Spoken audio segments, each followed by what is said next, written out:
Hey guys, so today I'm going to be starting my winter sowing. I have a video that I did last year on how to winter sow. So I'll go over a few things here about the supplies you need and what I'm using. But you can also check out the video from last year, which really gives you a step-by-step on how to do it. So some of the supplies that you need to do winter sowing is plastic containers. There are some key things to consider when you're selecting which containers to use. One thing I would suggest when selecting containers, you may not want to use things that have some sort of toxic chemicals in it, like perhaps windshield washer fluid containers. You may want to stay away from those. But water jugs, milk jugs, juice bottles, any kind of pop bottle, even this little Gatorade type bottle would work. The main thing is that you want to make sure that there's enough soil in the container, about 3 to 4 inches of soil, and then you want to allow for room for your plant to grow. The other thing is that you want to make sure it is either completely translucent or opaque, where you pretty much, if you put your hand on it, you can see through it. That will allow the light to get in order to germinate and grow your seedlings. So now your container, you want to add drainage holes at the bottom of your container. You can use a drill, a knife, a box cutter, whatever you have on hand. And also, if you're in a wet climate where you get a lot of snow or a lot of rain, you may want to consider adding a few holes on the side for additional drainage. Then also with the containers, you want to make sure your caps are off. This will allow for airflow as well as for the moisture to get in, the rain or snow. You will also cut your container in half and leave a bit of a hinge.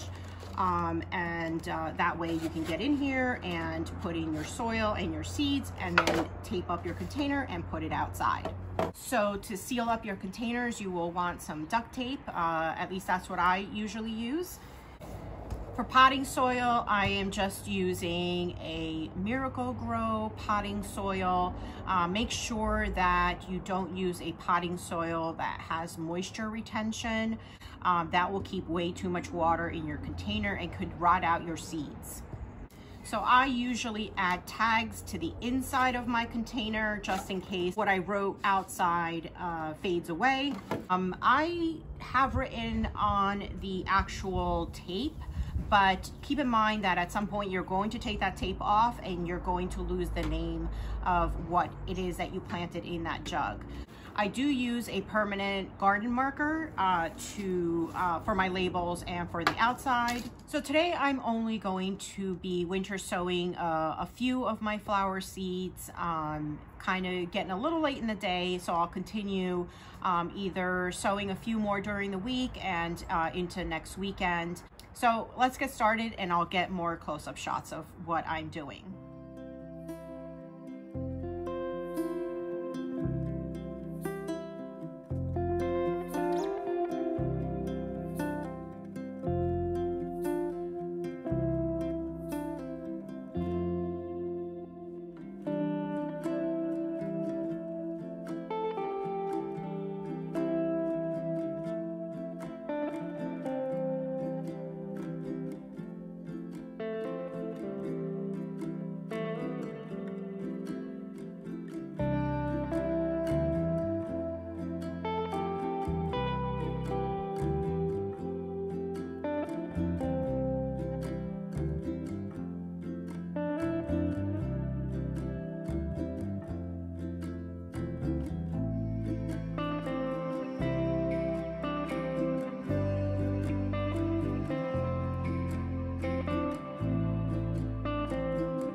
Okay, so now I've gotten my containers out and I have them in an area where they're getting at least 6 hours of sunlight.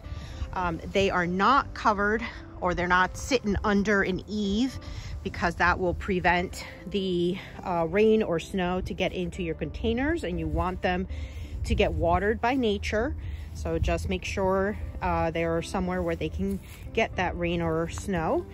And I added this chicken wire here just to keep them corralled. So if, you know, there's any kind of strong wind or anything, I don't want them to get knocked over. So I also nested the smaller bottles between some larger bottles, just so that they don't tip over. In some containers, I did add 2 different like foxgloves or 2 different calendulas or lavender. I don't recommend that you put 2 different types of flowers, like a calendula and a straw flower, in the same container. They might grow at different rates, or you know, you may have to put them out at different times of the season. So the same type you can, but you may also get them mixed up, because the seeds could shift and then you won't know if it's a pink one or an orange one, let's say. So there's that. All totally up to you. The other thing is, you will want to keep an eye out on your containers. I'm not saying that you are not going to be coming out and checking almost every day, or maybe every hour, to see if a seedling has grown. So anyway, you do want to come out once in a while, maybe once a week, and make sure that it looks like your soil has not dried out, that there's enough moisture in your containers. And if not, you will need to water them. So to water them, I use this spray bottle, but you can use something as simple as something like this bottle. Pick one up, and that, you know, sprays the water just as well. I really wouldn't use a hose sprayer. That could be a little too strong and you might displace your seedlings. So yeah, you may want to stay away from that. I know some people water it from the bottom and fill up some container, and you know, just put your container in that and let it soak up the water from the bottom. So there's that. I will be sure to post updates through Facebook and the community tab, and I will be posting video updates maybe once a month. So stay tuned for that. So I hope you got some tips from this video. Don't forget to hit that like button and subscribe, and I'll see you next time.